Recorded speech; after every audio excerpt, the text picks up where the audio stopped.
آپ برابر ان کو تبلیغ کرتے رہے، لیکن جب یہ لوگ حد سے بڑے ان لوگوں نے ظلم و ستم نہانا شروع کر دیے، میرے آقا علیہ السلام زخموں سے جب چور چور ہو گئے، آپ علیہ السلام جیسے تیسے چلتے ہوئے ایک باغ کے اندر کے انگور کی بیل کے نیچے آپ نے تھوڑا سا سہارا لیا، وہاں جا کر آپ نے اس کی چھاؤں کے نیچے تھوڑی دیر آرام کرنا شروع کر اور رب کعبہ کی بارگاہ میں ہاتھوں کو رہا تھا، اے باری تعالیٰ تو نے مجھے ان لوگوں کے پاس بھیج دیا جو لوگ میری بات ماننے تک تیار نہیں ہیں، اے مالک کو بولا ایسے بدبخت لوگ ہیں یہ تو بات ہی نہیں مان رہے، اللہ کی بارگاہ میں مزید باتیں کرتے رہے، یہاں تک کہ تھوڑی دیر میں ایک آسمان سے دو فرشتے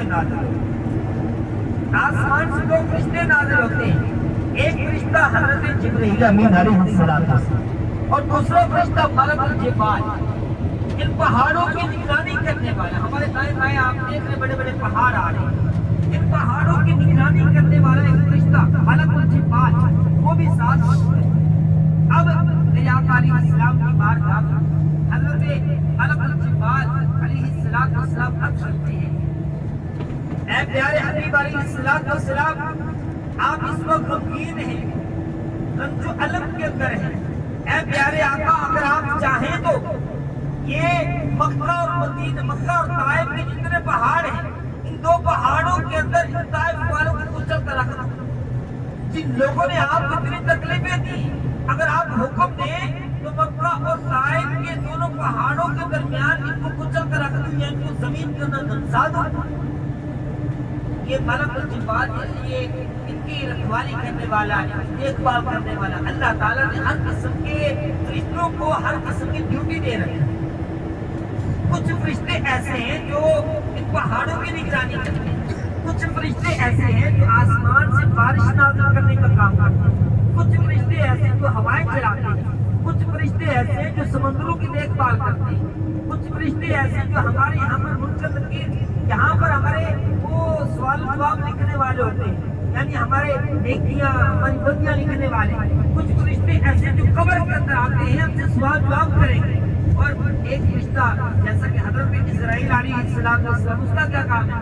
ہماری روح قبض کرتا ہے۔ تو ہر فرشتے کی علیحدہ ڈیوٹیاں لگی ہوئی ہیں، تو اسی طرح ملک الجبال بھی پہاڑوں کی نگرانی کرنے والے فرشتے نے کہا اے پیارے حبیب علیہ السلام اگر آپ حکم دیں تو میں مکہ اور طائف کے دونوں پہاڑوں کے اندر ہی ان کو کچل کر رکھ دوں۔ پر قربان جائے میرے آقا علیہ السلام اتنا ظلم و ستم سہنے کے بعد میرے آقا علیہ السلام نے کیا فرمایا؟ آپ علیہ السلام نے ارشاد فرمایا نہیں ان کو عذاب نہ دو، مجھے ان سے امید ہے کہ ان کی آنے والی نسلوں کے اندر اللہ تبارک و تعالیٰ ایسے پیدا کر دے گا لوگ جو اللہ تبارک و تعالیٰ کی وحدانیت کو بیان کرنے والے۔ جب یہ بات کری تو حضرت ملک الجبال علیہ السلام نے بول اٹھے، عرض کرنے لگے اے پیارے نبی صلی اللہ علیہ وآلہ وسلم آپ رؤوف الرحیم، آپ کا جو نام تھا آپ اس کے مطابق ہی اترے، آپ بہت زیادہ مہربانی کرنے والے اور بہت زیادہ معاف کرنے والے، کیونکہ پیارے آقا علیہ السلام کو اللہ تعالیٰ نے کیا بنا کر بھیجا؟ وما ارسلناک الا رحمۃ للعالمین، ہم نے آپ کو تمام جہانوں کے لیے رحمت بنا کر بھیجا۔ حضور علیہ السلام جب رحمت بن کر آئے تو اب اس میں کوئی قید نہیں کہ آپ صرف مسلمانوں کے لیے رحمت بن کر آئے، اب مسلمانوں کے لیے بھی، کافر کے لیے بھی، جنات کے لیے بھی، انسانوں کے لیے بھی، جنات کے لیے بھی، چرند کے لیے، پرند کے لیے، جمادات، نباتات، حیوانات، تمام اشیاء کے لیے میرے آپ علیہ السلام رحمت بن کر آئے۔ آپ علیہ السلام نے فرمایا ان کو آپ تکلیف نہ دو، ان کو کوئی عذاب نہ دو۔ میرے آقا علیہ السلام اس انگور کے باغ کے اندر بیٹھے ہیں، وہاں بھی جائیں گے، اس انگور کے باغ کے اندر انشاءاللہ میں آپ کو لے کر جاؤں۔ انگور کی اس جگہ کے نیچے بیٹھے تھے، ایک سامنے ایک پہاڑی تھی، توجہ کیجیے گا، سامنے ایک پہاڑی تھی، وہاں پر دو آدمی، دو کافر وہ دیکھ رہے تھے، عتبہ اور شیبہ دو آدمی جو کہ ربیعہ کے بیٹے ہیں، وہ دیکھ رہے تھے۔ جب انہوں نے دیکھا کہ محمد نامی آدمی، معزز آدمی کو ان ہمارے شہر والوں نے بڑی تکلیفیں دی ہیں، بڑے نہائے ہیں ان کے دل کے اندر تھوڑا رحم پیدا ہوا۔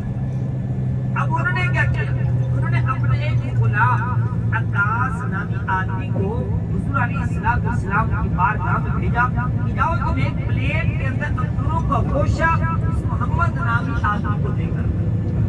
اب وہ عطاس نامی آدمی انگوروں کا گوشہ پلیٹ کے اندر لے کر یعنی نبی علیہ السلام کی بارگاہ میں آئے۔ حضور علیہ السلام نے ایک دانہ لیا، پڑھا بسم اللہ الرحمن الرحیم۔ جب اس غلام وہ عیسائی تھا، وہ بھی مسلمان نہیں تھا، عیسائی تھا، اس نے جب یعنی نبی علیہ السلام کو یہ انداز دیکھا کہ حضور علیہ السلام بسم اللہ پڑھ کر یہ تناول کر رہے ہیں تو وہ متاثر ہوا اور وہ کہنے لگا آج تک ہم نے پہلے یہاں پر کسی کو یہ نام پڑھتے ہوئے نہیں دیکھا۔ تو پیارے نبی علیہ السلام نے اس سے پوچھا کون اور کہاں سے ہو؟ اس نے کہا میں مقام نینوے سے تعلق رکھتا ہوں۔ میرے آقا علیہ السلام نے خیر کی خبر دیتے ہوئے ارشاد فرمایا مقام نینوے وہی جہاں پر حضرت سیدنا یونس علیہ السلام نبی بن کر آئے تھے۔ تو وہ کہنے لگا اے پیارے محمد تم اسے کیسے جانتے ہو؟ میرے آقا علیہ السلام نے ارشاد فرمایا میں بھی اللہ تبارک و تعالیٰ کا نبی ہوں، وہ بھی اللہ تبارک و تعالیٰ کے نبی تھے، تو ہمارا آپس میں روحانی رشتہ ہے۔ وہ بھی اللہ تبارک و تعالیٰ کا پیغام لے کر آئے تھے، میں بھی اللہ تبارک و تعالیٰ کا پیغام لے کر آیا ہوں۔ جیسے یہ بات کہی تو حضرت عطاس رضی اللہ تعالیٰ عنہ پہلے عیسائی تھے، جب یہ بات سنی حضور علیہ السلام کے قدموں میں آ گیا، کلمہ پڑھا، مسلمان ہو گئے۔ وہ طائف کا پہلا آدمی تھا جس نے اسلام قبول، جب اس نے اسلام قبول کیا تو میرے آقا صلی اللہ تعالیٰ علیہ وسلم کے دل کے اندر تھوڑی ٹھنڈک محسوس ہوئی کہ کوئی تو ہے جس نے اسلام کی دعوت کو قبول کیا۔ غلام ہے تو کیا ہوا، ایک آدمی تو ہے، اللہ کا بندہ تو ہے، اسلام قبول کر لیا۔ میرے آقا علیہ السلام گویا کہ آپ علیہ السلام کو جو ظلم و ستم ڈھائے گئے تھے وہ آپ علیہ السلام کے لیے پٹی کی مثل کام کر رہا ہے۔ جو ایک آدمی مسلمان ہو گیا، آپ کے دل کے اندر خوشی پیدا ہوئی۔ اب وہ جب وہ واپس گیا اپنے آقا کے پاس یعنی عتبہ اور شیبہ کے پاس گیا، عتبہ اور شیبہ کہنے لگے اے عطاس ہم نے تمہیں کہاں بھیجا تھا؟ ہم نے تمہیں کہا تھا کہ جا کر صرف وہ انگوروں کا گوشہ دے کر واپس آ جاؤ۔ تم تو اس کے قدم چوم رہے تھے، تم اس کا چہرہ چوم رہے تھے، تم اس کے ماتھے کو چوم رہے تھے۔ تو حضرت عطاس کا کہنے لگے تم لوگوں کو کیا معلوم یہ نبی کون ہے؟ یہ نبی کون ہے؟ اس کے بارے میں تم کیا جانو؟ پوری کائنات میں سب سے ارب و اعلیٰ انسان ہے، اس سے بڑھ کر کوئی انسان دنیا کے اندر ہے ہی نہیں۔ یہ اللہ تبارک و تعالیٰ کے آخری نبی ہیں، یہ اللہ تبارک و تعالیٰ کے پیغمبر ہیں، اللہ تبارک و تعالیٰ کے سچے رسول ہیں۔ تم ان کا کلمہ پڑھ لو تم بھی مسلمان بن۔ اور انہوں نے کلمہ نہ پڑھا۔ پھر میرے آقا علیہ السلام نے واپسی کا سفر اختیار کیا۔ ایک ہی مسلمان ہوا تھا اس وقت۔ آپ اتنے دور کے سفر سے اتنی مشقتیں برداشت کرنے کے باوجود، اتنی تکلیفیں برداشت کرنے کے باوجود، اتنے مصیبتیں اور الم برداشت کرنے کے باوجود ایک ہی طائف کے اندر بندہ مسلمان ہوا۔ میرے آقا علیہ السلام و حضرت زید بن حارثہ رضی اللہ تعالیٰ عنہ واپسی کا سفر اختیار کیا۔ اب واپسی جاتے ہوئے راستے میں ایک مقام آتا ہے وادی نخلا۔ ہم ادھر سے گزر کر ہی آئے، ہمارے راستے میں آیا ہے۔ آپ نے جگہ جگہ بورڈ بھی دیکھا ہوگا، بیچ میں لکھا ہوا آیا تھا، واپسی جائیں گے تو آپ دیکھ لینا السیل الکبیر، السیل الکبیر راستے بورڈ آیا تھا۔ تو وادی نخلا کے اندر دو مقامات ہیں، ایک جگہ ہے زہمہ اور دوسرے ہے السیل الکبیر۔ یہاں ان دونوں میں سے ایک جگہ پر واپسی پر میرے آقا صلی اللہ تعالیٰ علیہ وسلم جا رہے تھے، وہاں پر آپ نے چند دن وہاں پر گزارے۔ وہاں پر گزارنے کے دوران ایک مرتبہ رات کو قرآن پاک کی تلاوت کر رہے